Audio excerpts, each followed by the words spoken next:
Hello students, welcome back to our classes again. कैसे हो आप सब? आई होप आप सब अपने अपने घरों पर बिल्कुल अच्छे होंगे। स्टूडेंट्स, अभी तक हम अपनी एक्सरसाइज 8.1 को फिनिश कर चुके हैं अपनी लास्ट वीडियोस में। आई होप आप सभी को वो सारे क्वेश्चन समझ में आ गए होंगे। अगर आपको फिर भी कोई प्रॉब्लम है तो आप मुझे बता सकते हो अपने डिफरेंट मेथड्स के साथ। आपको पता ही है कि आप किस तरीके से मुझसे कॉन्टैक्ट कर सकते हो। स्टूडेंट्स, आज हम करने वाले हैं 8.2 स्टार्ट, लेकिन उससे पहले एक बहुत ज़्यादा इम्पोर्टेंट आपका थ्योरम है, वो है मिड पॉइंट थ्योरम। ये बहुत ज़्यादा इम्पोर्टेंट थ्योरम है एग्ज़ाम के पॉइंट ऑफ व्यू से भी, और जब आप 8.2 शुरू करोगे तो सारे ही क्वेश्चन, लगभग एवरी क्वेश्चन जो है इस थ्योरम की हेल्प से प्रूफ होने वाला है। तो आपको इसे समझना पड़ेगा कि किस तरीके से ये काम करती है, क्या इसकी स्टेटमेंट और क्या इसको प्रूफ किया जा सकता है। तो इस स्टेटमेंट को लिखना भी है और प्रूफ भी करना है। कई बार एग्जाम में देखा जाता है सिर्फ इस तरीके से आ जाएगा, state and prove mid point theorem, state and prove mid point theorem, यानी कि आपको कुछ भी नहीं कहा, सिर्फ क्या कह दिया, मिड पॉइंट थ्योरम को लिखो और प्रूफ करो। तो उस केस में जब आपको कुछ ऐसा बोला जाएगा तो आपको पहले क्या करना पड़ेगा, जैसे मैंने ग्रीन पेन से लिखा है यहाँ पे, तो इस तरीके से पहले तो पूरी थ्योरम के बारे में बताओ कि थ्योरम क्या कहती है, उसके बाद उसे प्रूफ करना स्टार्ट करो। ठीक है, इस तरीके से काम करना है। अब मैंने यहाँ पे पहले ही लिख दिया है मिड पॉइंट थ्योरम, तो आपको बता देता हूँ मिड पॉइंट थ्योरम क्या कहती है। मिड पॉइंट थ्योरम कहती है, अगर आप किसी ट्रायंगल में किन्हीं दो साइड के लाइन सेगमेंट मिड पॉइंट्स को ज्वाइन कर दो। क्या कहा? किसी एक ट्रायंगल में कोई भी दो साइड लो, उनके मिड पॉइंट को ज्वाइन कर दो। जैसे कि ए बी और ए सी कोई दो साइड है, इनका मिड पॉइंट है डी एंड ई, इन्हें ज्वाइन कर दो। तो ये जो थर्ड साइड जो मिड पॉइंट से ज्वाइन करने से लाइन बनी है, ये हमारी थर्ड साइड के पैरेलल भी होनी चाहिए और हाफ भी होनी चाहिए। Is parallel to the third side and equal to half of it. और इसको मैंने गिवन की फॉर्म में इस तरीके से दिखाया है कि डी ई, ए डी और बी डी क्योंकि इक्वल हो गए मिड पॉइंट होने की वजह से, और ए ई और ई सी इक्वल हो गए। ठीक है, इसी तरीके से प्रूफ क्या करना है, डी ई को बी सी के पैरेलल प्रूफ करना है, और डी ई बी सी का हाफ भी होना चाहिए। ये दो चीज़ें आपको प्रूफ करनी है। इसके लिए आपको जरूरत पड़ेगी थोड़ा सा कंस्ट्रक्शन करने की। किसकी? कंस्ट्रक्शन। तो लिखते हैं थोड़ा कंस्ट्रक्शन। कंस्ट्रक्शन में आपको दो काम करने पड़ेंगे। सबसे पहला कौन सा काम करना पड़ेगा, सी पॉइंट से एक पैरेलल लाइन ड्रॉ करनी है जो ए बी के पैरेलल होनी चाहिए, ए बी के पैरेलल होनी चाहिए ये लाइन। ठीक है, उसके बाद आप डी ई को प्रोड्यूस करोगे तो वो कहीं ना कहीं आपकी इस सामने वाली लाइन को क्या करेगी, कट करेगी। ठीक है, मान लीजिए इसने एफ पॉइंट पे इसको इंटरसेक्ट कर दिया, तो आपने दो कंस्ट्रक्शन की, एक पैरेलल लाइन ड्रॉ की और एक डी ई को क्या किया है, आपने प्रोड्यूस किया है। तो यहां लिखो draw a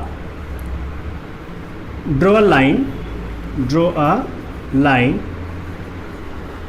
parallel to A B passing through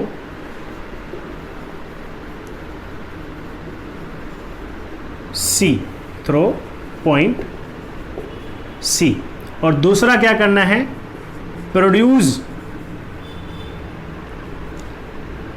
D E such that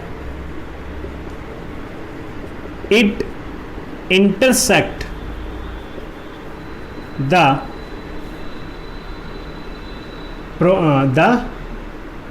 parallel line at F। ठीक है, DE को प्रोड्यूस करो जिससे कि ये आपकी पैरेलल लाइन को इंटरसेक्ट करे F पॉइंट पर। ठीक है, अब मैं आपको एक चीज बताता हूं। अब हम शुरू करेंगे प्रूफ स्टार्ट करने से पहले मैं आपको बताता हूं कैसे करना पड़ेगा ये काम। ठीक है, अगर आपको थोड़ा सा रफ आइडिया मिल जाएगा ना तो काम बन जाएगा।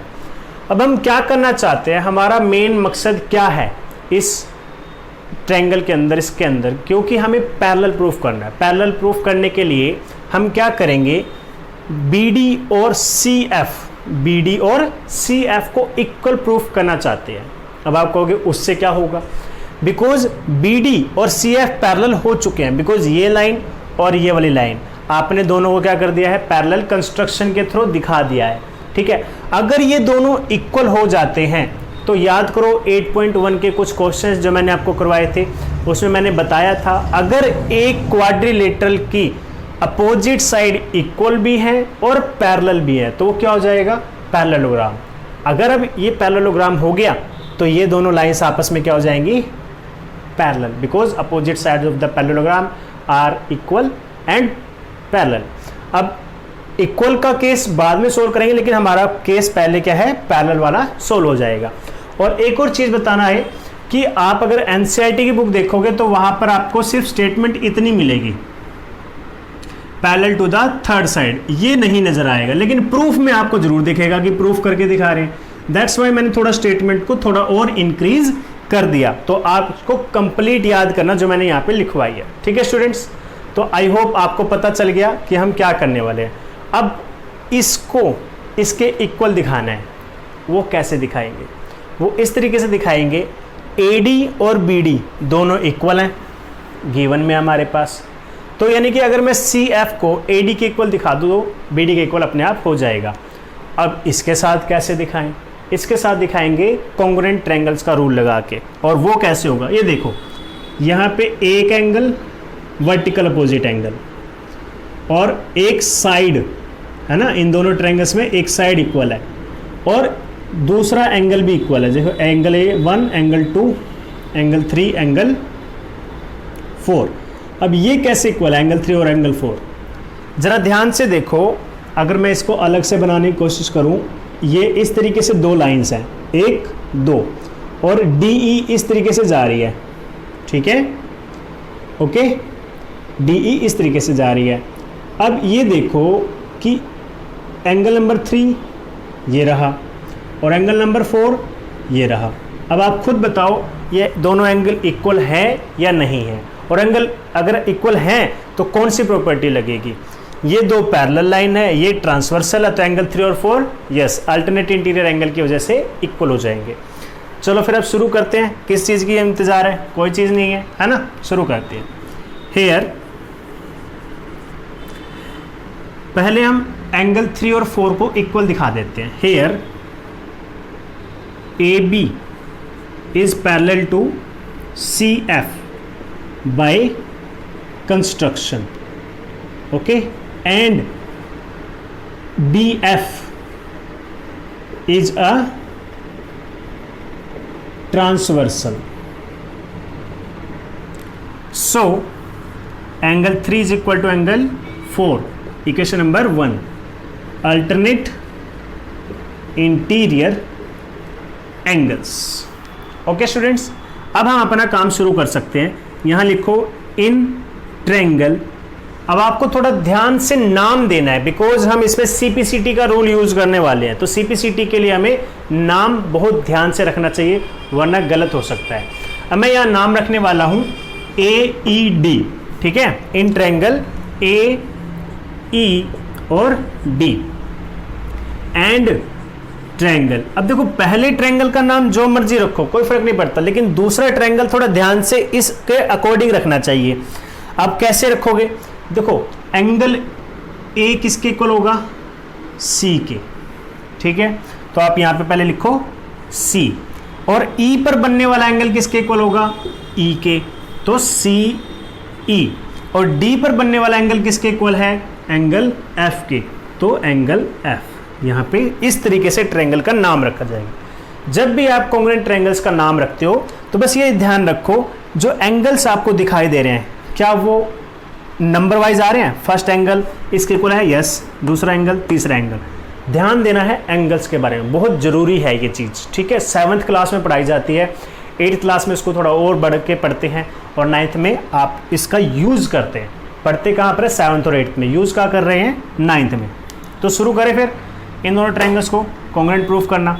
सबसे पहले तो मैं दिखाऊंगा एंगल नंबर 1 और 2 दोनों इक्वल हैं, एंगल 1 एंड एंगल 2, और रीजन क्या रहेगा, वर्टिकली अपोजिट एंगल्स। उसके बाद मैं एंगल 3 और 4 को इक्वल दिखाऊंगा।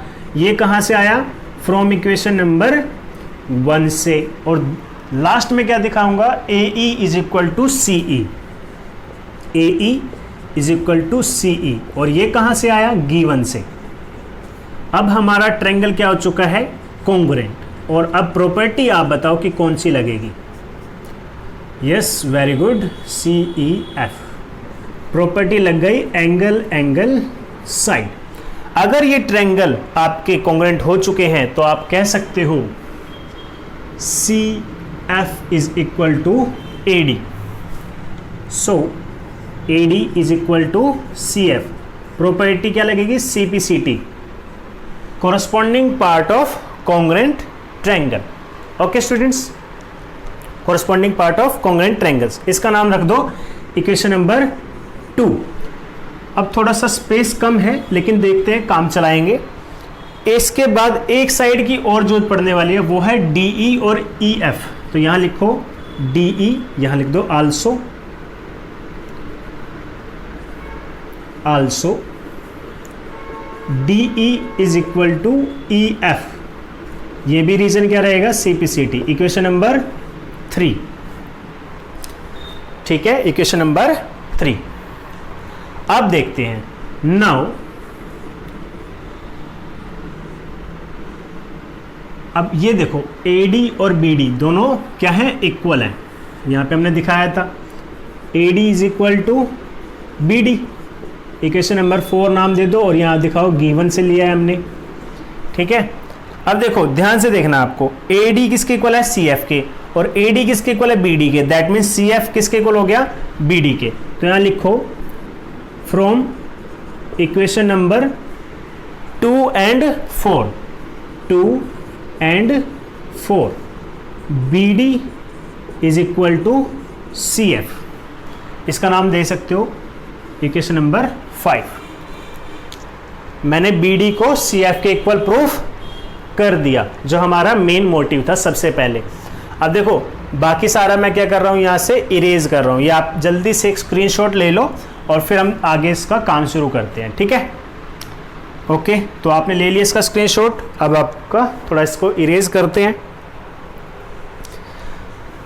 तो यहाँ से कंस्ट्रक्शन हमें नहीं चाहिए, इसके बाद यहाँ से इसको क्या कर देंगे, इरेज कर देंगे। इक्वेशंस को थोड़ा सा याद रखना, ठीक है, चलो उसे बाद में इरेज करेंगे। तो अब यहाँ के बाद क्या शुरू करोगे, तो यहाँ लिखो in the quadrilateral, in the quadrilateral BCFD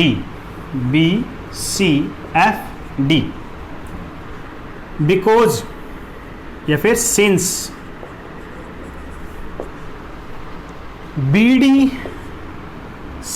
BD is equal to CF and BD is parallel to CF because BD is a part of AB। अब आप पूछोगे कि BD CF के पैरेलल कैसे है, तो कोई बात नहीं, हमारे पास तो सारे आंसर हैं। अब देखो मैंने जब कंस्ट्रक्शन करवाया था तो AB is parallel to CF लिखा था। अब BD कौन है, AB का पार्ट, तो ये दोनों लाइन भी आपस में पैरेलल हो गई। ठीक है, अब देखो इक्वल भी हो गई, पैरेलल भी हो गई। तो यहां लिखो सो BCFD, so BCFD is a parallelogram. Okay, एक पैरेललोग्राम बन गया। तो इस वजह से हम कह सकते हैं सो DF या DE, पहले DF लिख देते हैं। So DF is parallel to BC and DF is equal to BC। ठीक है, रीजन लिख सकते हो, इक्वेशन नंबर 6 दे देते हैं इसको नाम, opposite side of parallelogram, opposite side of parallelogram. ठीक है, अब देखो हमें तो प्रूफ करना था DE, है ना। अब देखो DF BC के पैरेलल प्रूफ कर चुके हैं, तो DE क्या है, DF लाइन का एक पार्ट है। तो यू कैन से दैट और DE is parallel to BC।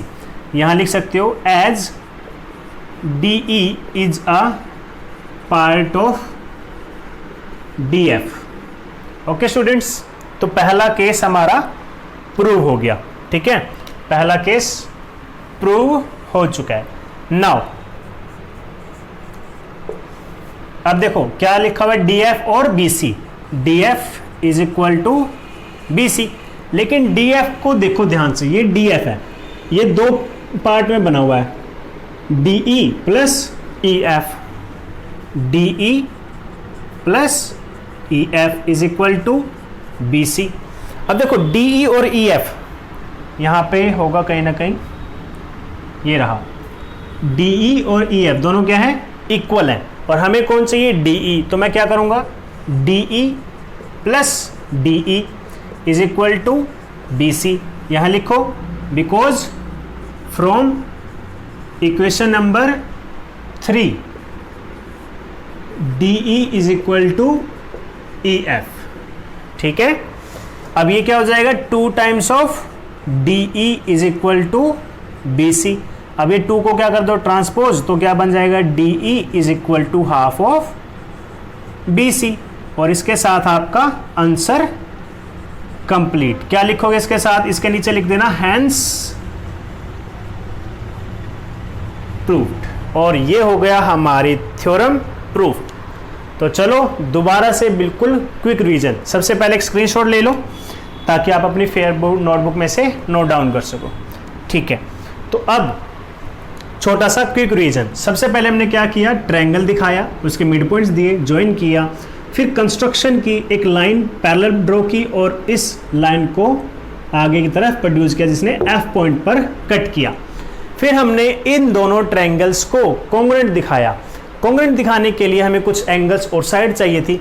एक साइड तो पहले ही गिवन में हमें गिवन है, एंगल्स ये वाला हमारा किससे इक्वल हो गया था, वर्टिकल अपोजिट एंगल से। थर्ड एंगल में हमें थोड़ी प्रॉब्लम हुई, 3rd और 4 में, है ना, तो उसे हमने किससे दिखाया, अल्टरनेट इंटीरियर एंगल से, जिससे कि हमारी ये ट्रायंगल डबल एंगल साइड की प्रॉपर्टी से कॉन्ग्रुएंट हो गई।